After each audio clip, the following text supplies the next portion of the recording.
Les decíamos, hace 2 semanas tuvimos un episodio que abrió un campo de discusión que ahora desapareció de todos los medios, de todos los titulares.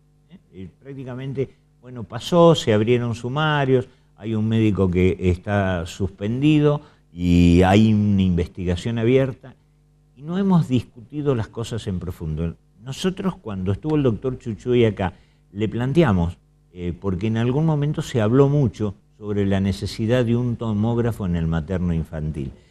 Y tener un tomógrafo es hablar de aparatología de alta complejidad. Esto tiene un costo altísimo, no solo para comprarlo, sino además todo lo que significa tener una guardia a las 24 horas, porque uno no sabe cuándo le llega una emergencia. Y en muchos casos, a veces hay que empezar a ilustrarse un poco para poder entender y para poder emitir alguna opinión. Y como creemos que Carlos Ubeira es una persona con la cual hemos hablado durante muchos años sobre estas cosas, lo hemos invitado. ¿Cómo le va? ¿Qué tal, Néstor? Buenas noches, Gustavo. ¿Cómo anda? ¿Bien? Gracias por la invitación. No, pero es más, yo me quedé muy enganchado con el programa de radio el otros días, porque en un momento dado dijiste, es necesario que seamos serios y empecemos a discutir varias cosas, entre ellos la aparatología en medicina. Sí. A ver, y esto no es digamos, una ocurrencia personal. El año pasado tuve la oportunidad de conversar largamente con 2 exministros nacionales en salud, que representan una corriente de opinión fuerte. Dicho sea de paso, le manda saludos Ginés. ¿Quién estuvo en Chile? Yo. Bueno. Le mando saludos. Bueno, un gran amigo. Casualmente con él y con el doctor Aldo Neri, ex ministro de Salud del gobierno de Alfonsín y referente, un sanitarista, digamos, referente, asesor de Naciones Unidas, de la Organización Mundial de la Salud. Y el punto que discutimos es que en la Argentina no se discute de salud. No lo discuten los partidos políticos. Bueno, no solo de salud no discutimos. Claro, pero entre otras cosas de salud, sí. No lo discuten los partidos políticos. Más allá de definiciones que son expresiones de buena voluntad. Yo no creo que exista partido político en el mundo que en su plataforma diga no queremos salud o queremos salud para pocos. Primero hay que tener plataforma y segundo, no un decálogo de eslogan. De eslogan es salud para todos. Claro. Sí, salud para todos. De derecha, de izquierda, de centro, todos pretenden lo mismo, salud para todos. Ahora, ¿cómo lograrlo? ¿Cómo alcanzarlo? En función de cómo interpretar el juego de los intereses sectoriales. Escuchaba la introducción de ustedes y yo creo que en salud pasa lo mismo que lo que está pasando acá. Discutimos en la emergencia, ahora están discutiendo cómo levantar el paro en Tabacal. Discutimos de salud porque se murió un chico de 12 años, o porque mañana no le hacen el trasplante a una persona, o porque una obra social no quiere cubrir una patología determinada y viene un juez a través de un dictamen, de un recurso de amparo para que lo proteja en la emergencia. Y en salud no se discute. Y el otro gran problema que también tiene la salud es la diferenciación en la discusión entre necesidad y demanda. Es muy diferente la necesidad de la demanda. O sea, hay necesidades que no están expresadas en la demanda, pero a la inversa, hay muchas demandas, o sea, requerimientos de la sociedad en su conjunto, que no son necesidades. Un ejemplo, como para ponerlo en su justo lugar. Cuando se discute, digamos, la cantidad de muertes que hay en accidentología, en general la discusión pasa fundamentalmente para ver cómo el sistema, hablando de salud, ¿no?, cómo el sistema de salud está preparado para atender la gran demanda de la accidentología. Si tienen guardias cerca, si el sistema del SAMEC, o sea, el prehospitalario, llega a tiempo. ¿Cuántas ambulancias? ¿Cuántas ambulancias? Me acuerdo que había un sanitarista que sacaba siempre el ejemplo, eso que había una ruta con una curva peligrosísima y que, bueno, se producían muchos accidentes con traumatismos y muerte. Entonces, bueno, la discusión era si el hospital de alta complejidad lo ponían debajo del barranco, arriba del barranco. Otro dijo, no lo pongamos tan cerca del barranco, pongamos uno a 20 kilómetros y pongamos 70. Nadie habló de arreglar el trazado de la ruta. Aeropuertos para los helicópteros. Claro, y vino uno y dice, si ponemos un cartel que diga, cuidado con la curva. Bueno, entonces volviendo a esta preocupación, que es bueno que podamos discutir con respecto a la tecnología, que es un aspecto de la... Acá hay dos situaciones que hay que plantearlas con cierta claridad. En primer lugar, el deslumbramiento que produce la tecnología en la gente. Eso es peligroso. A ver, la gente cree que la tecnología, que ha avanzado enormemente, antes nos moríamos del primer infarto, hoy hay gente hasta conocida, muy conocida, que tiene 5, 6, 7 stents, 4 bypass. ¿Sí? Antes toda esa gente estaría muerta. Ahora hay gente que se dializa, hay gente que se trasplanta, hay cánceres que se curan con medicamentos mononucleares que se llaman, con un avance de la medicina molecular. Entonces, esto ha llevado a que el deslumbramiento de la tecnología, la gente abandone el autocuidado.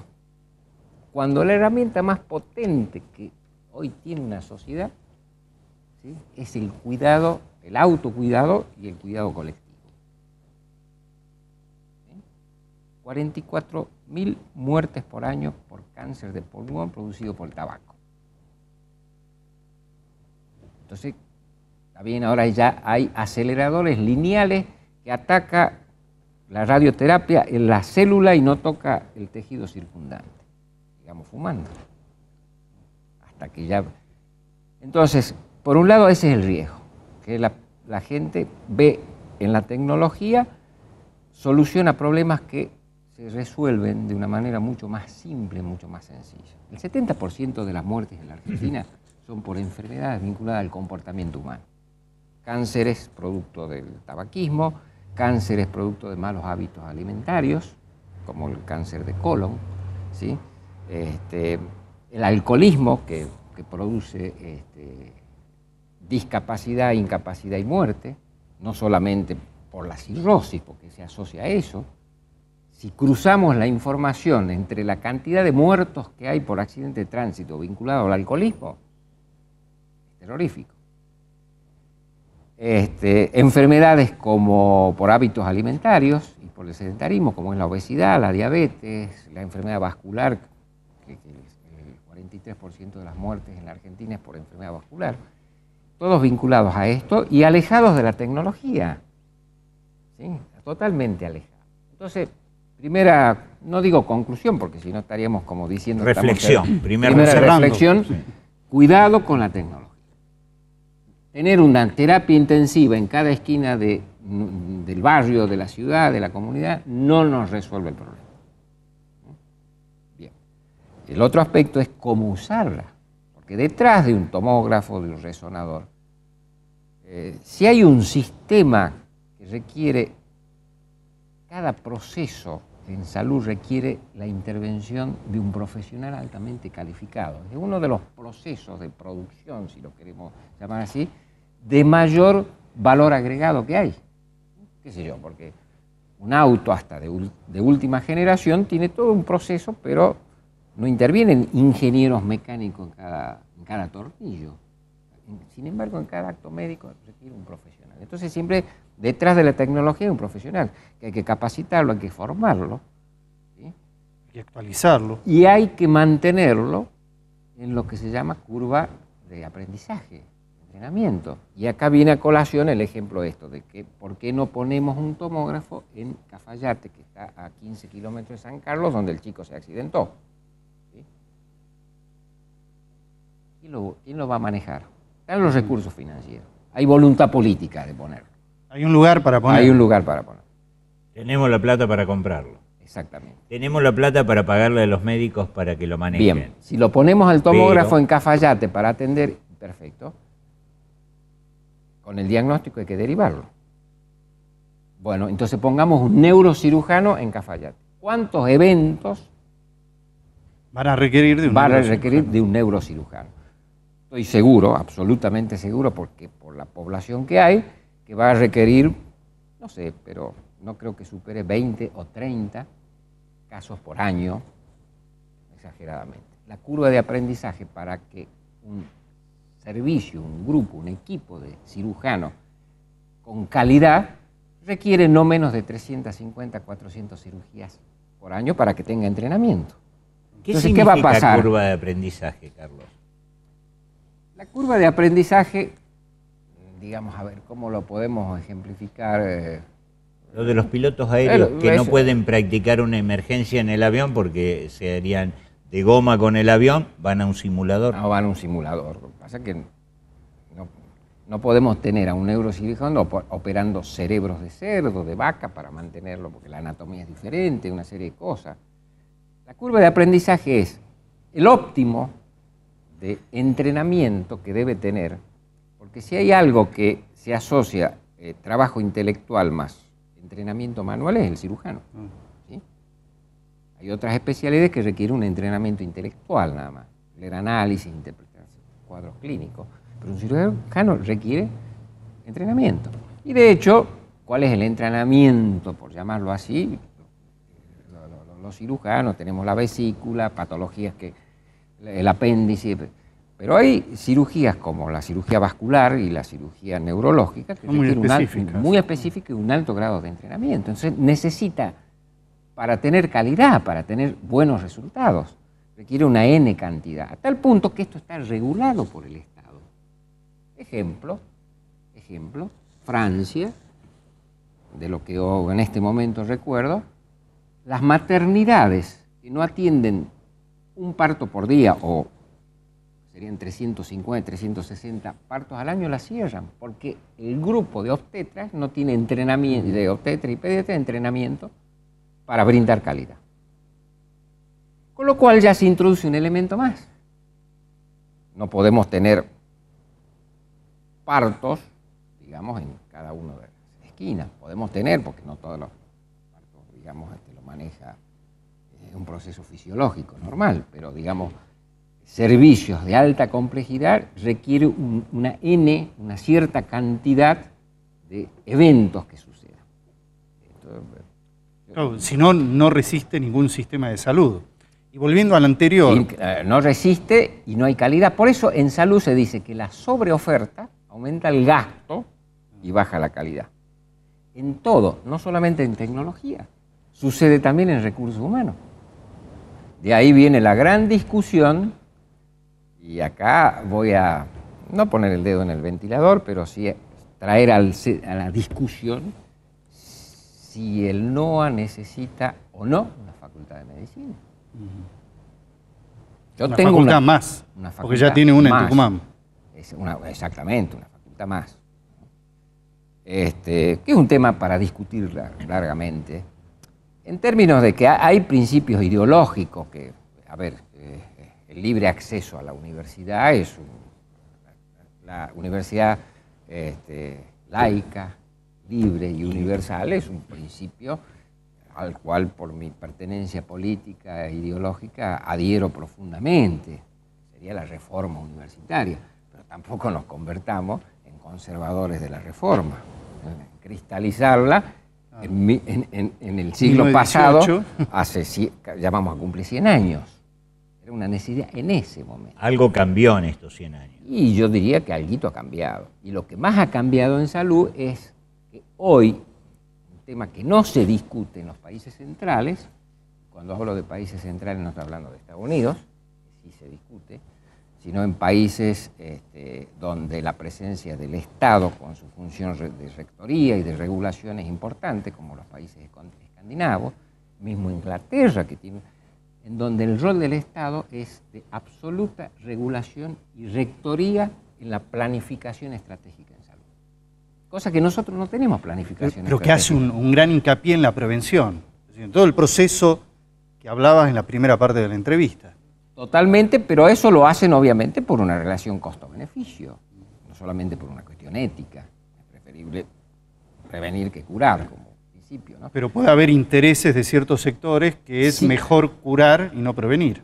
Bueno, y ahí viene el tema. Es más, de ciertos sectores, fundamentalmente toda la industria de farmacología y aparatología, les interesa más tener enfermos para curar por supuesto. que no enfermar. Y el sistema de salud asistencialista también está preparado, no digo con una subalterna intencionalidad, pero como producto de ese interés, el médico formado para curar, ¿sí?, va a tener poca motivación o interés si es que el Estado no interviene induciendo o direccionando los recursos financieros, no solamente el discurso ético, sino los recursos financieros, a financiar prevención. Porque Las acciones preventivas.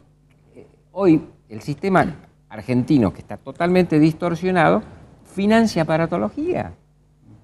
¿Qué pasa en Salta con la tomografía? A ver, ¿qué dice la OMS sobre aparatología? ¿Cada cuántos habitantes tiene que haber un tomógrafo? 320.000 habitantes, o sea, un tomógrafo para esa cantidad. ¿Sí? Es decir, que en Salta tendríamos que tener 4 tomógrafos. Toda la provincia. Salta provincia. En toda la provincia. Pero en la capital, ¿cuántos hay funcionando? 9. Entre privados y ¿Cuántos? 9. 9. ¿9? 9. Creo que hay uno que cerró porque ya era viejito, digamos. O sea, que ya Bueno, cumplió su... a mí no me Claro, miren. es que ahí está la otra cuestión, No la sé. amortización de la tecnología y la renovación de la tecnología. Ahí viene, ahí viene un conflicto de intereses. ¿Sí? Viene un legítimo conflicto de intereses. La sociedad demanda, digamos, calidad. Entonces, tiene que haber tomógrafo, primero. El sistema dice, yo soy médico especialista en diagnóstico por imágenes, quiero tener un equipo. He sido entrenado, son intereses legítimos y tengo que atenderlo, pero también tengo que amortizarlo. Exacto. Lo pago, pero alguien me tiene que devolver Ok, claro. esa parte en rentabilidad. Exactamente. Tiene que haber rentabilidad para el recambio tecnológico, que nadie Entonces lo pone en necesito duda. que me deriven. O sea, se necesita N cantidad. ¿Cómo llegan? Ahí viene el tema. Yo siempre dije sobre esta cuestión, la crisis del 2001 y 2002 volteó hasta monstruos de empresas. Pero Acá, por lo menos en Salta, no quebró ningún tomógrafo. ¿Quién lo financió? Alguien lo tiene que haber financiado. Cuando yo me acuerdo, y desgraciadamente entré al ministerio, o sea, como ministro en marzo del 2002, en medio de la crisis, donde no había un peso partido por la mitad, donde a la mañana tenemos el costo de la anestesia tanto, al mediodía costaba tanto, a la tarde costaba tanto y a la noche costaba tanto. Y teníamos que depositar a lo que se llama a cola de camión, o sea, acá está la plata, acá le descargo.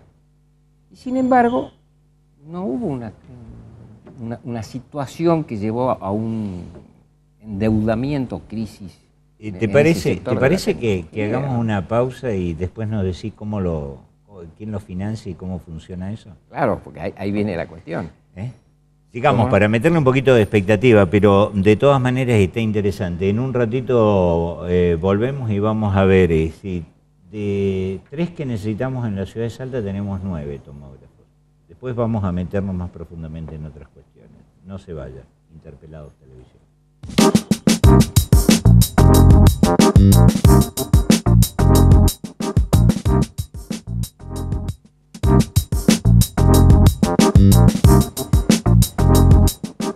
Esto me parece como muy importante. Cada 300.000 habitantes un tomógrafo. Prácticamente Salta con 2 o 3 tomógrafos, Salta Capital estaría hecho. Y sin embargo tenemos 9. Pero sobre esto, además, alguien lo paga. Y el que lo paga es el sistema de salud. Y el sistema de salud, sea por obras sociales o si es el sistema público, nos cuesta a todos, porque cuando usted está en una obra social está haciendo su aporte y su obra social está pagando para eso. Y acá volvemos al tema anterior, entre lo que es demanda y lo que es necesidad. Cuando se viven situaciones de emergencia, se demandan cosas que no siempre son necesarias. Así es. Algo aprendí. A ver, Yo Algo tengo aprendí. un dato concreto, porque lo conozco de una persona cercana que lo mandaron a hacer una tomografía. Pidió un turno en un tomógrafo privado. Cuando va a hacerse el estudio, le dicen que lamentablemente no podían hacerle el estudio porque había un problema con el tomógrafo que tenía que pasar para otra fecha. Va y averigua si en otro tomógrafo se lo podían hacer, cubierto con una obra social, y bueno, la demanda era muchísima, no había posibilidad de hacerlo, y solamente se lo podía hacer rápidamente por una urgencia. ¿Quiere decir que hay una demanda dibujada? ¿Una demanda que en realidad no es una necesidad? Es lo que en salud se llama demanda inducida. Demanda inducida. Ejemplo, si yo tendría la concesión del VAR de este canal, me interesaría sobremanera. Es buena idea poner un bar. Javier, ya estamos pensando en una concesión de un bar, así que... No, pero a mí me interesaría sobremanera que tomen café ustedes. Eso sería, y buscaría la manera que así sea. Eso es lo que se llama demanda inducida. Inducir, que también está vinculada, y con esto no quiero decir que lo hay, esto de la sobreprestación existe. Esto es un tema que lo tenemos que hablar, cuando decimos que hay que hablar de salud, tenemos que hablar de esas cosas. La sobreprestación existe. Tenemos un ejemplo, hace poco salió algo que se volvió a reeditar en la época que estuve en el IPS como interventor y en el ministerio. La alta tasa de cesáreas que tiene las afiliadas IPS, coincidente con las afiliadas OSDE, sin embargo, no así las afiliadas OSPRERA, que es la obra social rural, que unas saben parir, las otras no, es un proceso fisiológico. Uno es prestación y otro Claro. es capitado. Y bueno, ahí viene, exactamente. La OMS, y analizando los últimos datos, 2002-2011, digamos, la tasa mundial de por nacimientos es del 23, está entre el 21 y el 23%, o sea, de cada Por 100 cesárea. chicos vivos que nacen, 21 a 23. Son por cesárea. Por cesárea, es la tasa. Ujú. ¿Sí? Va aumentando porque como hay, la tecnología permite diagnosticar embarazos de alto riesgo por problemas congénitos, Nos podemos adelantar con una entonces la cesárea... cesárea programada. Exactamente. Entonces, va a ir aumentando, es lógico que vaya aumentando. Las cesáreas en el IPS superan el 60%. Si no es el 24 o 25. Exactamente. Es más del doble. Sí. Cuando yo quise averiguar, digamos, ante los que conocen este tema, el problema es que el gasto, o sea, se paga más una cesárea que un parto. Lo que hice en aquel momento, que fue transitorio, era equiparar el precio de las dos, entonces bajó la cesárea. Eso se le llama demanda inducida. Que esto, Que por supuesto la cesárea para muchos obstetras le da mayor seguridad, pero es una indicación médica, es un acto quirúrgico y es un riesgo para la paciente. Yo puedo inducirle a la paciente que tenga, porque hay factores culturales, las mujeres hoy, la sociedad ya no soporta tanto el dolor. Si la tecnología nos da la posibilidad de tener a través de la anestesia peridural y la posibilidad de un alumbramiento sin dolor, porque voy a sufrir, y esto avalado, inducido por el médico, sí, la verdad que sí. ¿Qué duele más, Y uno, parto o uno la...? se pregunta, si eso ocurre en este tipo de casos, ¿por qué no podría ocurrir en otros? No, y en los otros también. Pero además esto es historia vieja, es de la época de los análisis. En muchos casos, análisis que se decía, bueno... Además, esto de la inducción es muy claro. Cuando hay 3 tomógrafos, se hacen, supongamos, 500 tomografías por mes, supongamos, para dar un ejemplo, ¿sí? 3 tomógrafos. Si viene un cuarto, hay que la hipótesis económica sería 500 dividido 4. Agrandemos la torta. Entonces ya no son 500, claro, son 650. Así va. Eso es lo que se llama demanda inducida. Existe en todos lados del mundo, con lo cual tampoco, y esto también hace a la discusión, no hay que generar en la gente terrorismo sanitario.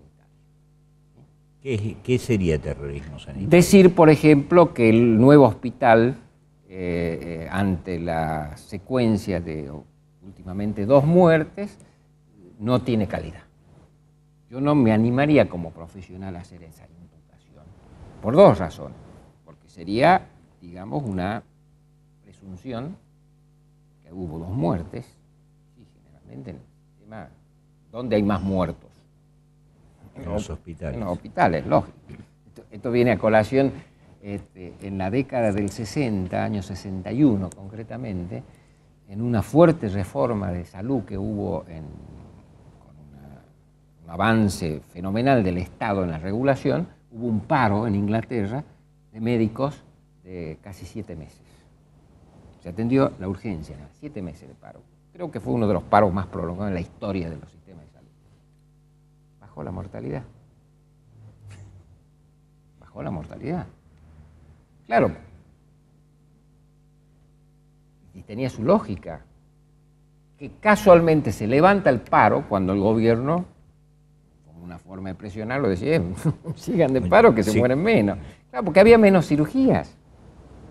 Después, si hubiera seguido con la curva... Claro, probablemente ese que no se le hizo la cirugía, meses después iba a fallecer. Si una cirugía de un abdomen, digamos, tiene una tasa de mortalidad N, lógicamente que si no había proceso, no había resultado negativo. ¿Sí? Y volviendo al tema del terrorismo, por eso digo que hay que discutir y seriamente, y con los médicos, los profesionales, los distintos sectores interesados, y no por ahí largar esto, que por ahí hay terrorismo sanitario, y crisis en el hospital, grave problema, que la gente, que además, obviamente, si uno dice incendio en la ruta que va a Chicoana, ¿qué hace uno? No va a la ruta. ¿Y qué vamos a inducir a que la gente no vaya al nuevo hospital o que quede con el temor? No. La misma calidad, lo que pasa es que hay que discutir seriamente estas cuestiones. Y ese es el debate que nos debemos. Esto es como el caso de los aeropuertos y los aviones. Noticia, 1 millón de aviones que aterrizan y despegan bien no son noticias. Uno que lo hace mal es noticia. Claro. Esto viene a colación lo que decías del ministro Ginel, siempre dice que en términos de prevención, por ejemplo, nadie paga por lo que no sucede. ¿Quién va a pagar para lo que no sucede? El beneficio de la prevención es un intangible. Termina siendo números. Claro, y esto es lo difícil de poder hacer prevención. Exactamente. Es decir, yo recuerdo... Pero si pago por lo que sucede. Claro. Yo tengo un infarto, viene un cirujano, me revasculariza las coronarias, me queda mi corazón casi 0 kilómetros, entonces pago por lo que sucede. ¿Qué sucedió? Me destrancó las coronarias. Ahora, evitar que se tranque la coronaria con hábitos de vida saludable, con alimentación saludable, con actividad física, ¿quién va a pagar? Bueno, los que pagan son los ingleses, porque toda la comida de chatarra los ingleses le pusieron un cargo extra. Exactamente. Entonces acá vienen los sistemas de salud, que no es otra cosa que cuál es el grado de intervención que tiene el Estado para regular estos intereses sectoriales. La sociedad demandando calidad, muchas veces demandando cosas que no son necesarias, que en ese sentido hay que hacer una fuerte política de educación. ¿Sí?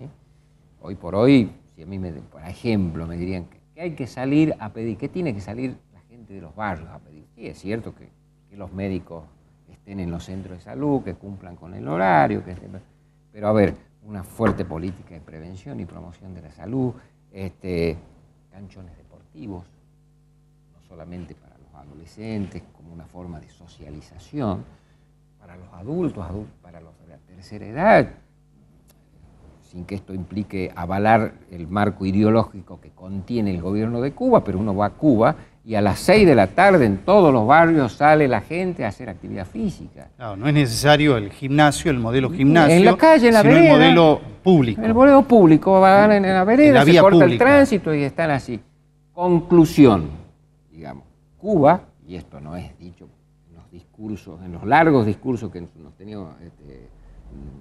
siempre acostumbrado Fidel, sino en los datos que tiene la OMS, a través de la Universidad de Minnesota, que es la que controla los indicadores en Cuba, es el país en Occidente que menos enfermedad vascular tiene, menos muertos tiene. A pesar de que son unos grandes fumadores, sin embargo no tienen la tasa de cáncer de pulmón. No tienen. Entonces uno empieza a ver esas cuestiones. Entonces, ¿cómo hacer para que el interés sectorial, bueno, primero siempre hay que poner el interés común por encima del interés sectorial. A mí me interesa que los profesionales de la salud trabajen y trabajen muy bien, que tengan un sueldo, que tengan excelente, que la sociedad demande lo que necesita realmente y no lo que no necesita, y que el Estado cumple este rol de regulación, de control, de fiscalización y marque políticas en tecnología, en recursos humanos. Ese es otro aspecto también aberrante que nosotros tenemos. ¿Quiénes defienden, en salud estoy hablando, el ingreso irrestricto en las universidades? Por el principio de la reforma del 18. Universitaria. ¿Sí? Los sectores progresistas, llamémoslo así. Bien, vamos a los países, cuando existían países socialistas, a ver si en Cuba hay ingreso irrestricto a medicina. No. Ellos dicen cuáles las necesidades que tienen, que no solamente responden a la necesidad de la isla, del sistema de salud de la isla, sino porque también tienen una política exterior, después de la época guevarista del Congo, que ellos mandan misiones de paz. Entonces está lleno de misiones de paz, médicos cubanos, internacionalismo, en África un montón. Los primeros que llegaron a Puerto Rico con el tema del terremoto fueron los médicos cubanos, y están todavía más de 1.500 médicos cubanos. Venezuela está con muchos, Bolivia, ¿sí? Bueno, pero pues definen, las necesidades internas son estas y las necesidades de política exterior son estas, y definen quiénes son. En la ex república socialistas las regulan, en cualquier país regula Entonces nosotros no necesitamos más médicos, necesitamos mejores médicos. Y cuando digo mejores, no estoy haciendo una crítica que me involucraría en calidad. Estamos diciendo que tienen que ser médicos ya con una formación más con una mirada hacia la prevención y la atención primaria. Y no tantos especialistas en tecnología de última generación, que lo tenemos. Pero no son las necesidades que tiene la sociedad. Y esto lo tiene que regular, no puede quedar librado al espontaneísmo del individualismo del mercado. Qué paradoja, la izquierda defiende banderas del liberal individualismo. Decía, en este caso también opera la sobreoferta, aumenta el gasto y baja la calidad. Totalmente. Eso se da en tecnología, por el tema de la curva de aprendizaje, y se da todo con los recursos humanos. A ver, pero hablamos de prevención y, sí. Y justo una de las áreas de especialidad del doctor Ubeira tiene que ver con la nutrición, ¿no? Con la alimentación. Sí. Y creo que ahí hay varias cosas para marcar. Y una de las cuestiones que me llama la atención es que, por ejemplo, en nuestra universidad pública, la carrera de nutrición junto con la de enfermería son carreras que tienen un alto ingreso de alumnos.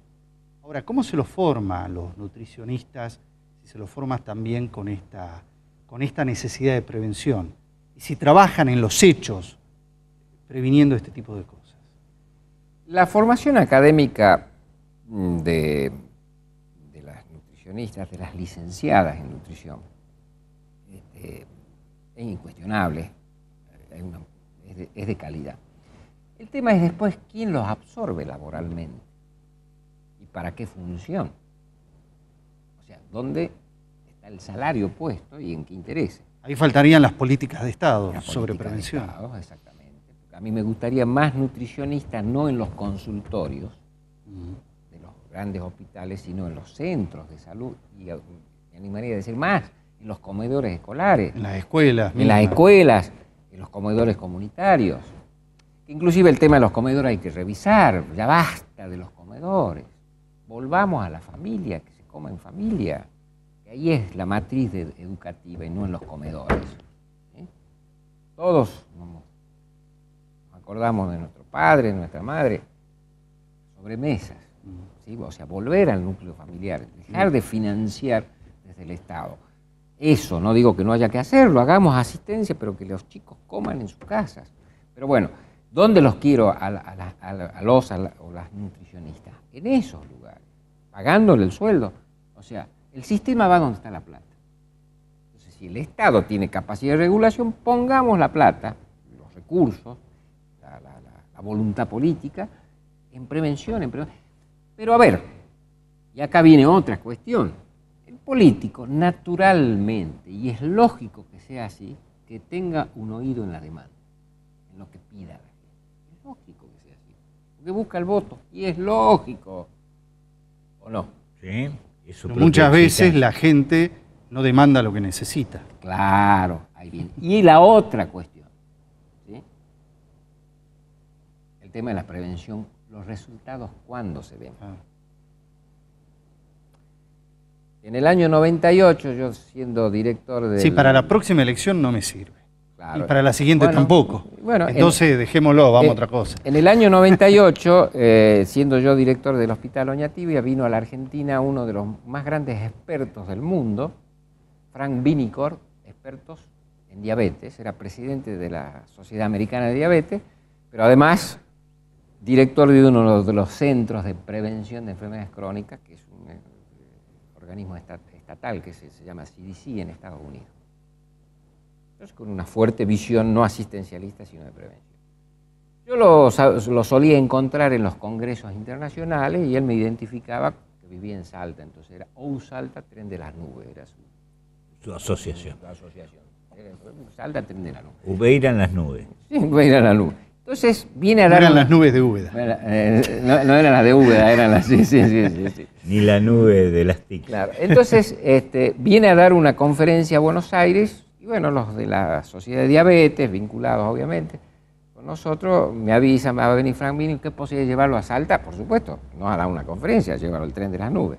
Bueno, vino a Salta, lo llevamos al Tren de las Nubes, pero con esto de que un americano, que además que habla inglés, un tipo de... que a nosotros nos encanta que nos asesoren de afuera y por ahí no escuchamos a nuestros propios pares, creo que importante sería que no solamente la gente de salud, del Ministerio de Salud, que en ese momento estaba el doctor Agustín Martínez de ministro, sino que el gobernador lo escuche.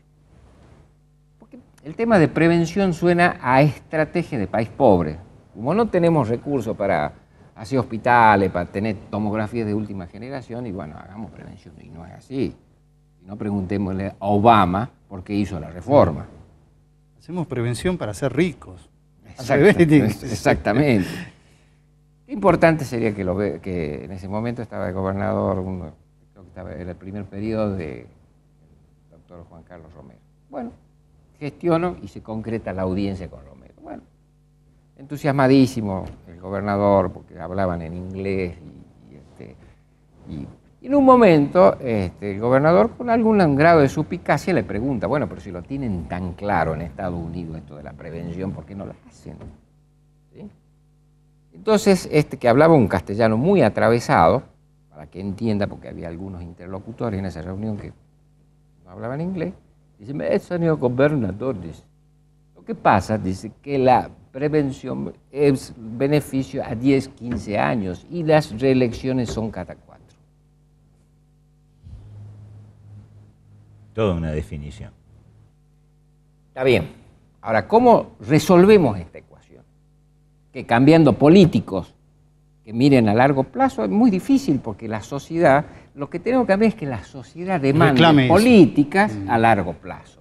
Que entienda que cuando se habla de prevención y se hace un canchón deportivo, que cuando se habla de prevención y buscamos acordar con la industria alimentaria para modificar los alimentos chatarra, ¿sí? Son estrategias de largo plazo y la sociedad avale. Entonces en ese sentido, se conjuga el interés de la sociedad con el interés del político. El político es así, convengamos que es así. acá y en cualquier lugar del mundo, porque la reelección pareciera que sería un pecado capital de la Argentina, cuando, por ejemplo, en Estados Unidos no hay ningún estado, ningún gobernador tiene las limitantes de la reelección.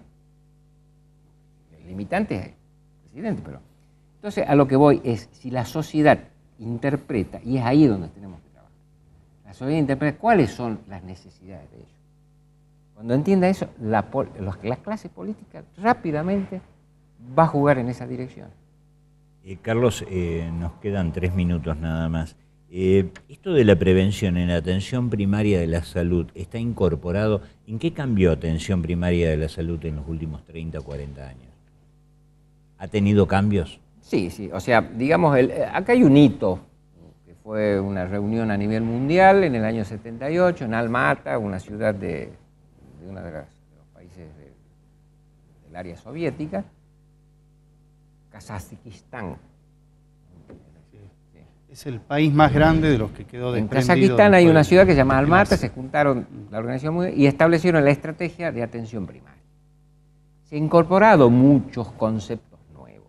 Digamos, si habría que definir el concepto, es lo que hoy se llaman factores de riesgo o determinantes sociales. Antes se analizaba la salud desde una visión muy reducida, ¿sí? Muy acotada al tema de salud. Bueno, a ver cuáles son las enfermedades que producen mayor morbilidad, mayor enfermedad y mayor muerte. Digamos, ¿Cómo las curamos? ¿Cómo las curamos? Entonces nos parábamos, es el modelo asistencialista, en mejorar los medicamentos.